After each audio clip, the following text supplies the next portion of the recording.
चली मामा के दिहल बस ढाड़कनी गुरु की अलग गाई देखिए गुरु जी सहाय तरीका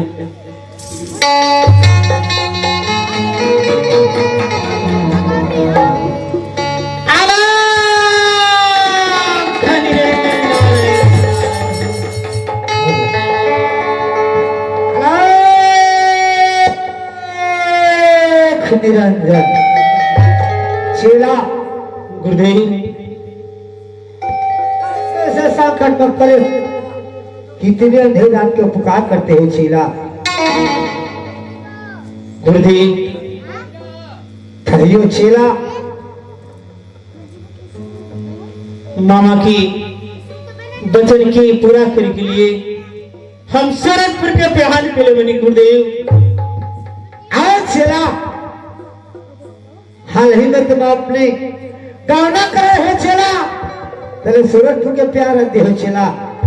नहीं नहीं चेला, सूरजपुर के नाम भूल जाओ चेला। गुरुदेव कहो चेला। अरे मामा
कहो चेला।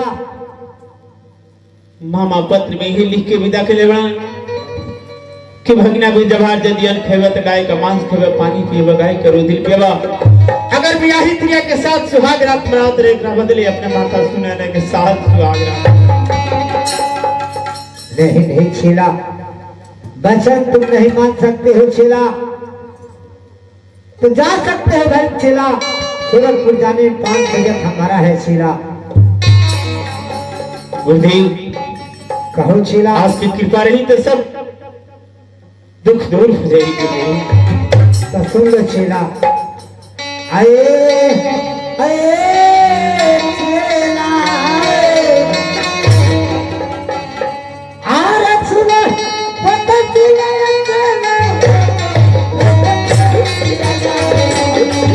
गुरुदेव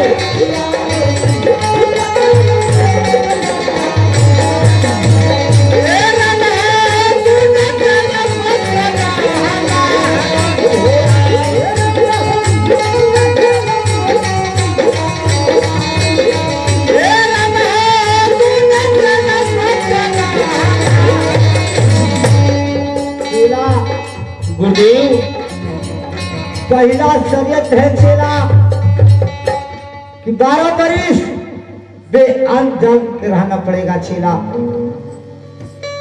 ठीक है गुरुदेव। दूसरा शर्त है चेला कि अपने मामा के हाथ से भिक्षा लेना पड़ेगा चेला। गुरुदेव कहो चेला। सब जगह जाए के इजाजत दी, लेकिन मामा के संग में फिर दोबारा जाए के इजाजत मत दी गुरुदेव। नहीं चेला, इसलिए तो मैं कहता हूँ चेला कि सूरजपुर का नाम भूल जाओ चेला। ना ना गुरुदेव, कैसे बोला गुरुदेव। तीसरा शर्त है चेला कि अपनी मामी सतसौरी के हाथ से भिक्षा लेना पड़ेगा चेला। आगे गुरुदेव। कहो चेला। ठीक है गुरुदेव। चेला चौथा शर्त है चेला कि अपनी माता सुनाना के हाथ से भिक्षा लेना पड़ेगा चेला। ठीक है गुरुदेव। चेला पांचवा शर्त है चेला, कोई नारियों के देख के लोग मत करना चला ना तो जुप्पन ना से जाएगा चेला। सब कुछ वचनबद्ध गुरुदेव। चेला जा सकते हो चेला, भले जितने आपको पास सामान घटा है चेला, मठ के पास जाने के बाद सारी सामान मिल जाएगा चेला। धन्यवाद गुरुदेव, धन्यवाद। और महिमा अपना पार गुरुदेव।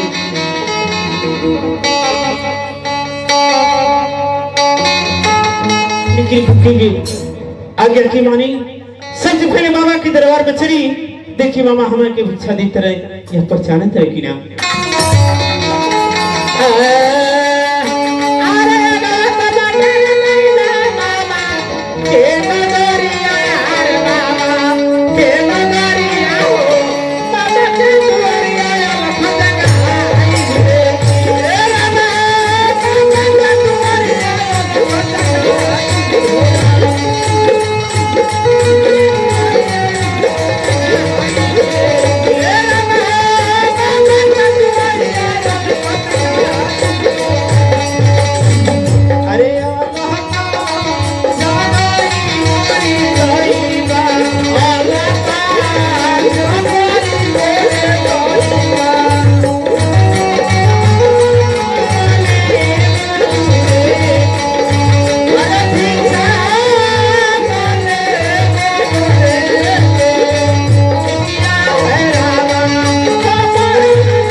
नाच गाना के साथ में आते हो। अरे सरकार, ये तलवार देख रहे हो, अभी तुम्हारे काट दूंगा। चल बड़ा। अरे हम नहीं खिकावते सरकार। अरे जान गई कि बड़ा भाई जान गई कि बहुत पसवान जी का पार्टी आई लिया। वो करे में डेक बजावत रहे, सब डेक बंद करा दी साहब। खाली उल्टा बोलते हो। ये बताओ कि राजकाज की क्या समाचार है?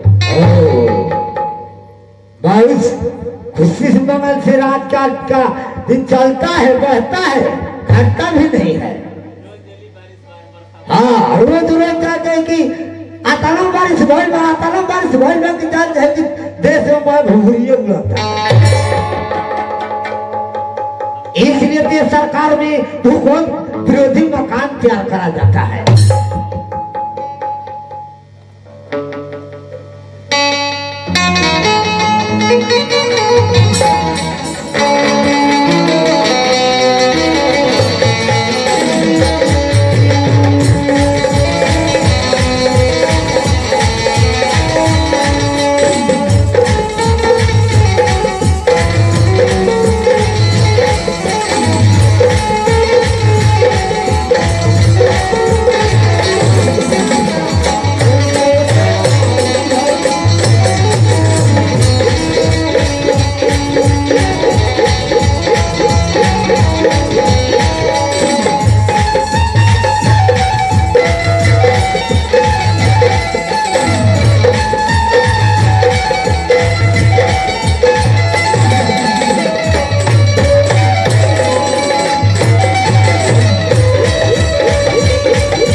भिक्षा मिले चाहिए महाराज। मंत्र जाके महल में देखिए, द्वार पर जोगी बाबा की आवाज आ रहे हैं, उसको महल में लेकर आओ। जोगी बाबा,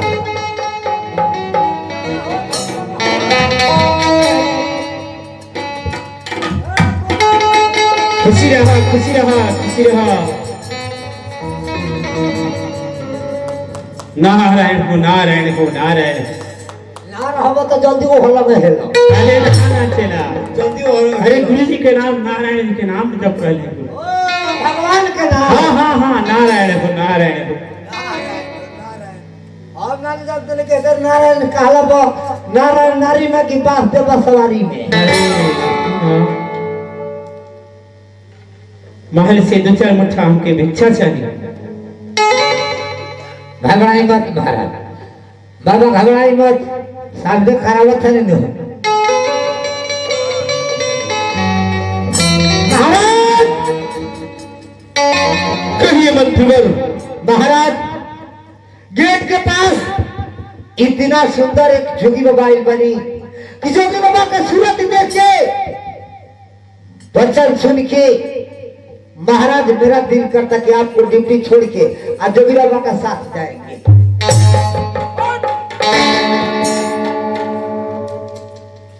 तुम इतना मजाक करते हो? पहले ये बताओ, जोगी बाबा कहाँ है? बाबा तो एकदम बानी की ये तो बुझाते कि मोए हमार पराठी की है ले। चलो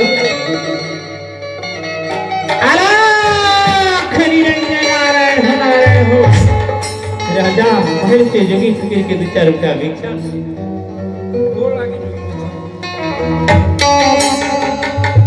चला हमरा देशे है जोगी फकीर के पार पर पड़ के का करिए।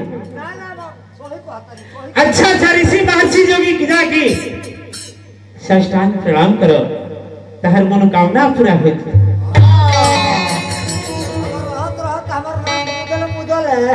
एकदम एक बदबू देता रहता है।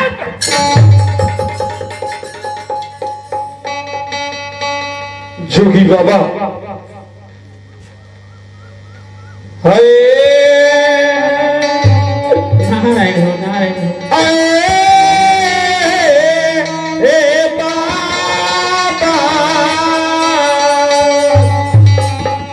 महाराज कहवा में बारे बाबा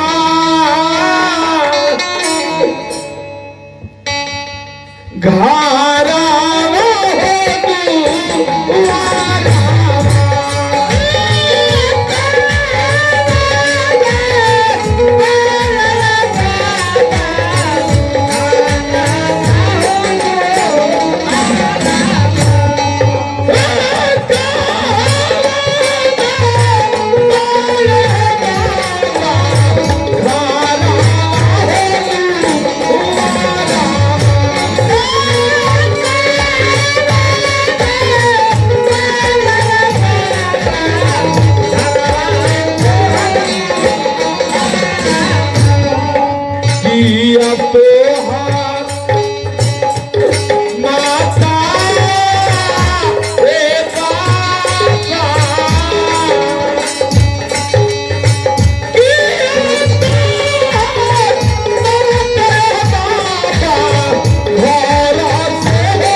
रमे रमे राम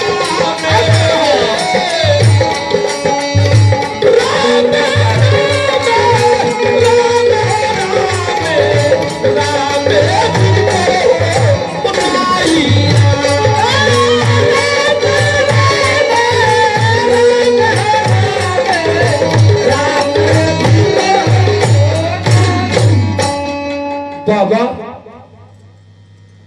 महाराज ऐसा सुंदर सूरत लेने वाली बाबा माता घर से निकलने वाली कि पिया ही ताना मरने वाली बाबा की रहू बाप काट के रहलन बाबा कि यही उम्र में रहुआ जोग बाबा तनी जोगी बाबा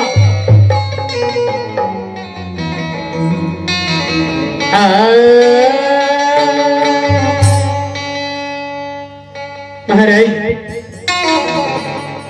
कभी बाबा सुनी अरे नाही मो रे हवनिए राजा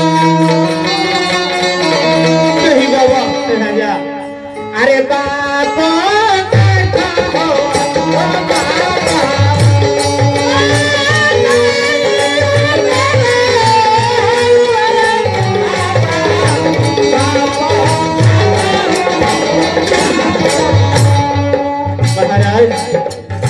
कही बाबा नाही के हो मरले हो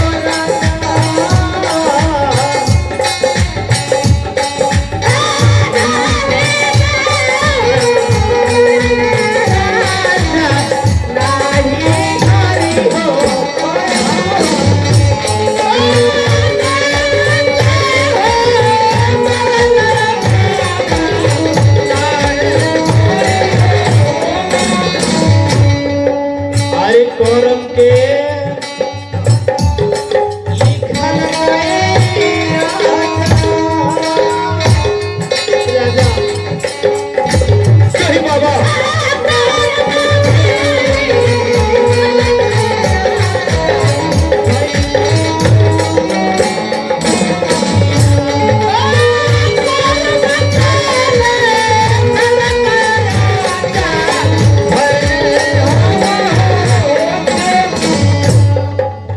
हमरा के सुतो मत अरे चाहिए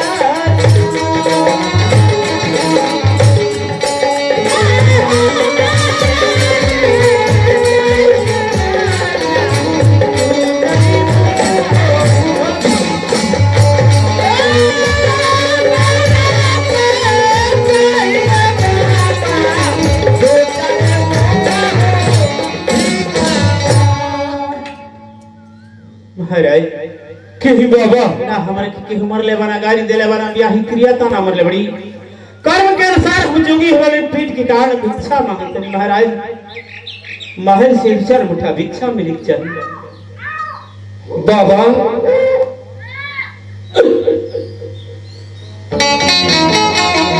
तोहरा के लिखो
बाबा नारायण महाराज राखी 14 कोस की राजपाट लिख दे जोगी बाबा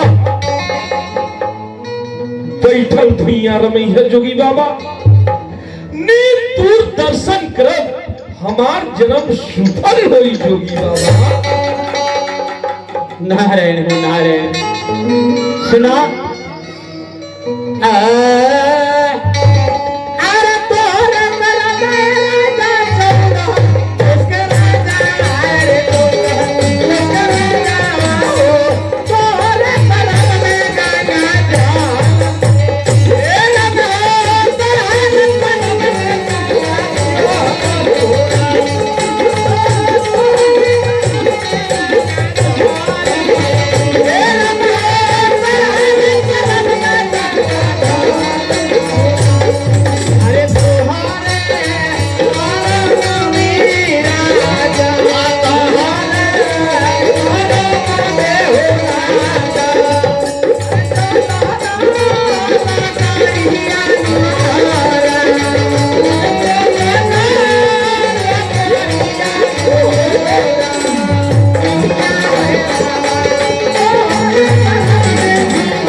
ई चंदन के लकड़ी धैया बासन गंगा जल ई 14 कोस के राज तारे करवे बा हमरा कर में जो किसी भोग के आदेश निके महाराज हमरा के महल से 2-4 उठा भिक्षा मिलत है।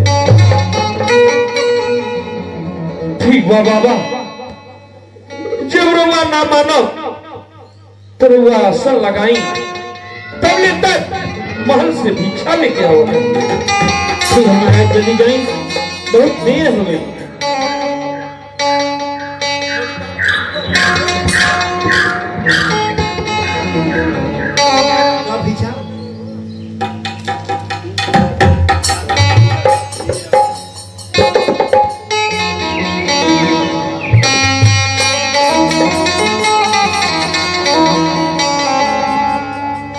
बाबा महाराज अपन भिक्षा ले सके नहीं बाबा।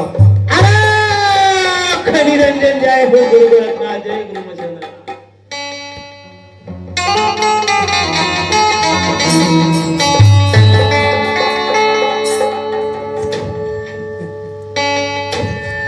महाराज चली भिक्षा प्राप्त हुई।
हेलो जब हमन के सतावा को फिल्म जे पर अच्छा लगाई देते हैं कोई काय करो दिमाग खराब बोलता है बहुत तक खींच के लेगा खींच चला तो वाला लगन तो हम ही के थोड़ा खींच के काटा हेलो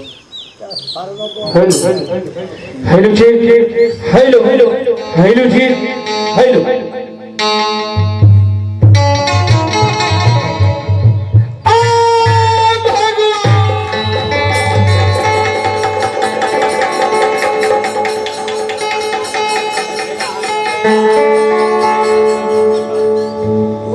होश करी हे भगवान, ये कैसे हो गया भगवान? होश करी मेहरारू खाते इतना बेहोश होते ही मंत्रीवर बोलिए महाराज।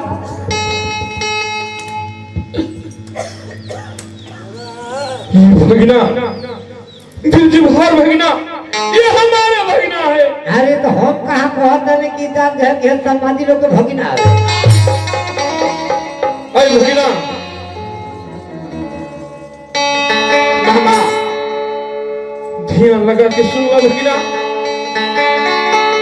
आए आए ए भागीना,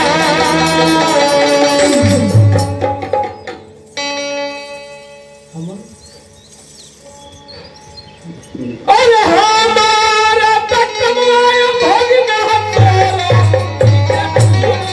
यार तोरा पीछे बहल हुए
मामा सोठी के काम नहीं थे भगना।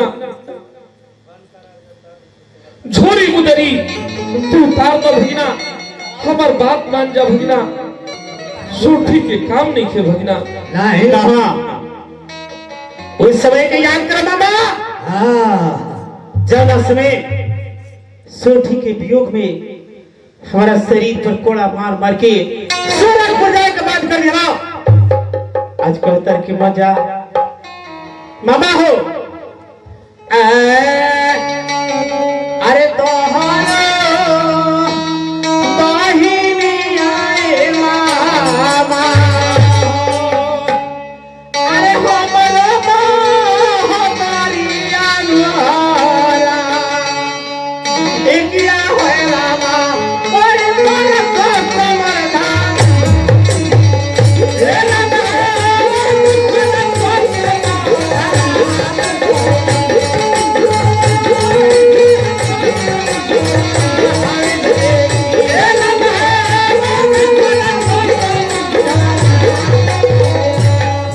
हो कहो भगना। तहार बहिन हमार महतारी लगली, बहु के कसम लगले हो। अरे तिरिया सा ये तू ये बहिना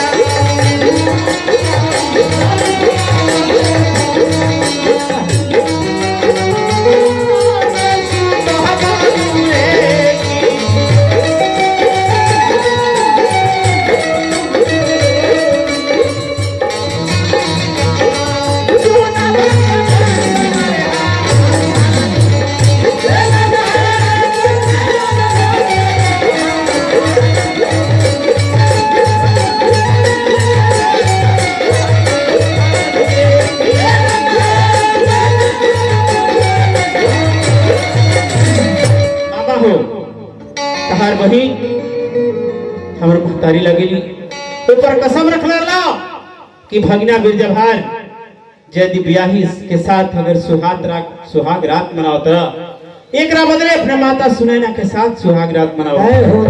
मामा हो कसम कसम होखेला हमरा के एक बार आशीर्वाद दो, हम कुशल से सूरजपुर जाई सोठी प्रिया के लेके आई तहर मनोकामना पूरा करी।